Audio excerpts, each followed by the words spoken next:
कृष्णा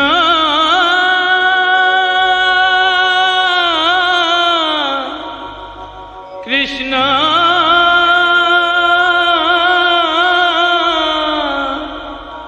हरे कृष्णा हरे हरे।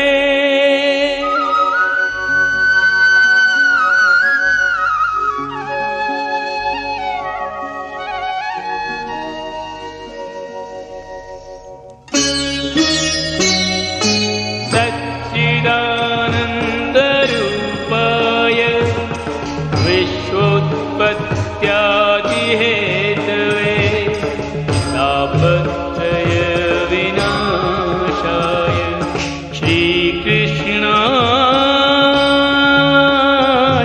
वयं नमः।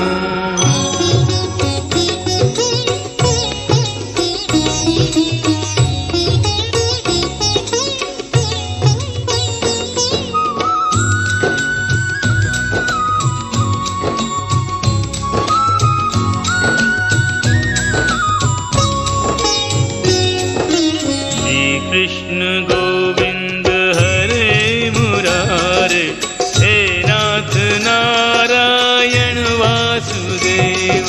श्री कृष्ण गोविंद हरे मुरारे हे नाथ नारायण वासुदेव। पितु मातु स्वामी सखा हमारे, पितु मातु स्वामी सखा हमारे। हे नाथ नारायण वासुदेव। श्री कृष्ण गोविंद हरे मुरारे हे नाथ नारायण वासुदेव।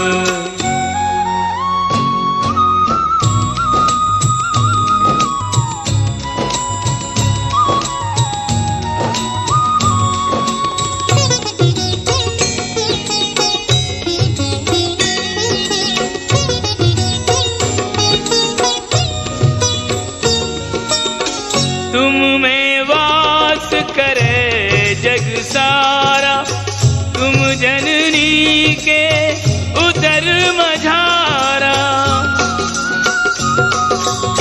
नाथ चतुर्भुज अंतर्यामी, लघु विराट रूपों के स्वामी। लघु विराट रूपों के स्वामी। सूक्ष्म रूप धरि, सूक्ष्म रूप धरि गर्भ पधारे। हे नाथ नारायण वासुदेव। श्री कृष्ण गोविंद हरे मुरारे हे नाथ नारायण वासुदेव।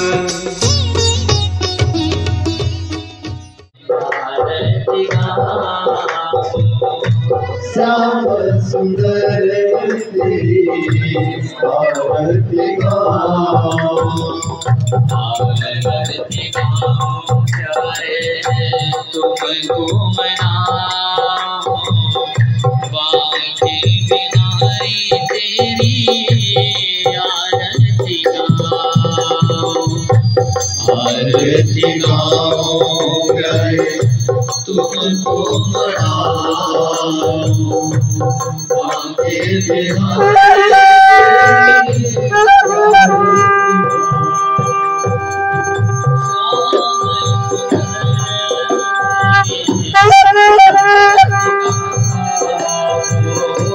श्याम हरे तेरी आरती गाओ।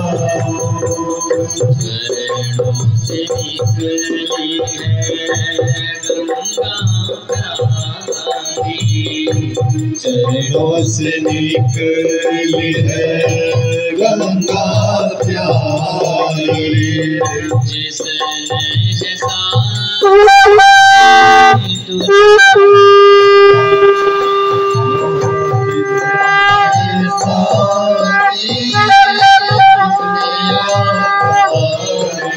उन चरणों के मैं शीश झुकाऊं। उन चरणों की मैं शीश झुकाऊं। आके बिहारी तेरी आरती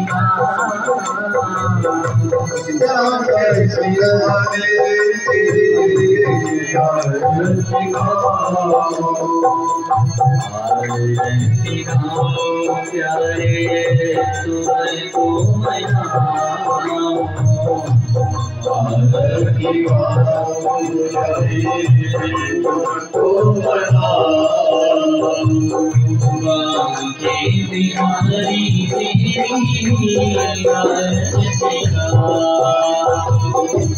बिहारी बिहारी तेरी आरती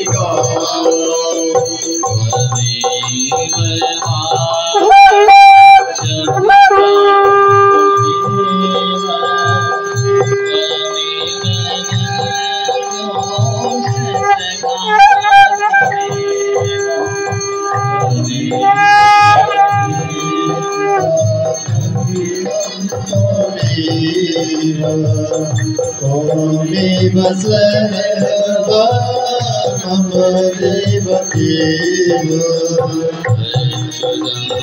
केशव राम नारायण कृष्ण दामोदरम वासुदेव श्रीधरम माधवम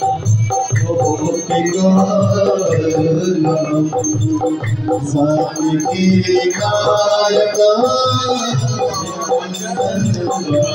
हरे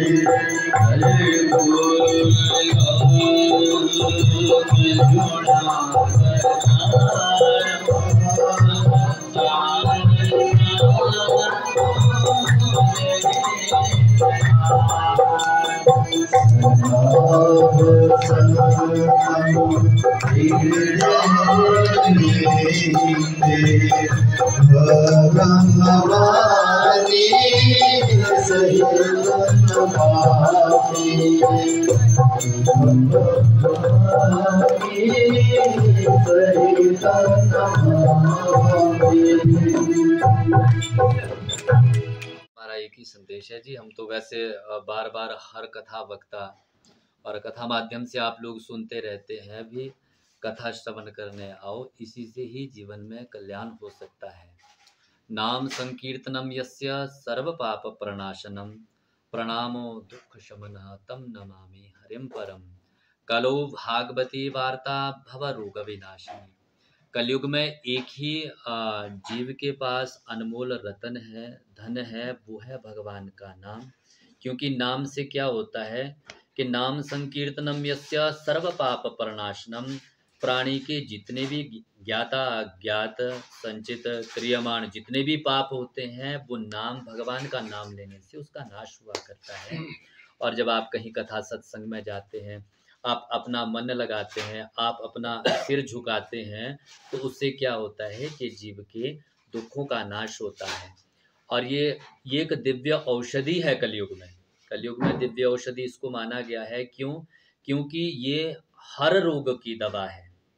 भव के रोग का नाश करने वाली ये भवौषधि है। तो बाकी तो क्या कहे, आजकल आप लोग देख रहे हैं कि आज के परिवेश में इतनी आपदा जो आ रही है, बरखा हो रही है, बाढ़ आ रही है, बादल फट रहे हैं, ये लोगों की अपनी करनी है। हर सत्संग कथा में लोग जाते हैं, परंतु वहाँ से हमें क्या ग्रहण करना चाहिए, इससे लोग ना जाने क्यों पिछड़ रहे हैं। जब तक हम कथा सत्संग को मनोरंजन की दृष्टि से या उद्देश्य से आप इसका पान करेंगे या आप इसमें आप स्नान करेंगे, तो ये जीवों का कल्याण नहीं कर सकती। क्योंकि कथा सत्संग जो है ये इससे मन का मंजन हो सकता है। एक ही साधन है, वो है भगवान का नाम, कथा सत्संग, जिससे जीव के मन का शोधन हो सकता है। और ज़्यादा ना कुछ कहते हुए, तो यहाँ पे मेहाणी में संन्यास आश्रम में स्वामी श्री महाराज त्यागानंदपुरी जी के सानिध्य में, उनकी अध्यक्षता में यहाँ पे जो इलाका निवासी है महोग निवासी है, सकोड़ी निवासी है, चायलन निवासी है, जितने भी यहाँ पे आसपास के जितने भी गांव हैं, सबके सहयोग से, झाझा आदि जितने भी हैं, सबके सहयोग से हर वर्ष की भांति इस वर्ष भी जन्माष्टमी के उत्सव पर यहाँ पर ये श्रीमद् भागवत सप्ताह 7 दिन का ये ज्ञान यज्ञ। तो हम ज़्यादा ना कुछ कहते हुए बार बार आपसे एक ही निवेदन करते हैं, क्योंकि कथा सत्संग के आज के परिवेश में ऐसी दुर्दशा हो रही है कि कथा को कोई सुनना नहीं चाहता। अपने लोग सुनाना चाहते हैं, आते हैं और चले जाते हैं। तो सभी से विनम्र निवेदन है, करबद्ध आपसे प्रार्थना है कि आप आइए। मेहाणी संन्यास आश्रम आज प्रथम दिवस की कथा संपन्न हो चुकी है, कल से कथा का आरंभ होगा। तो सभी से यही निवेदन करते हैं, आप आइए, कथा का रसपान कीजिए। राधे राधे, जय श्री कृष्णा, जय सिया राम। ये क्या संदेश देना चाहते हैं भक्तों के लिए? वैसे भक्त तो सारे ही है, और भक्ति के भी प्रकार है। नवदा भक्ति के बारे में बताया गया है। तो सबसे पहली भक्ति है श्रवण। जब तक आप सुनेंगे नहीं, तब तक आप जान ही नहीं पाएंगे, क्योंकि कान से सुनना ये सबसे पहली भक्ति है। फिर उसके बाद कीर्तन है, उसके बाद मनन है। भक्तों के लिए ही आदेश है कि श्रावण का मास और ये भाद्रपद मास सौभाग्य का ये परम पवित्र मास है। सभी से निवेदन यही है कि ज़्यादा से ज़्यादा संख्या में आकर के भक्ति, ज्ञान, वैराग्य की इस सरिता में सरावर होने का सुंदर सुअवसर लाभ प्राप्त करें। जय श्री कृष्ण।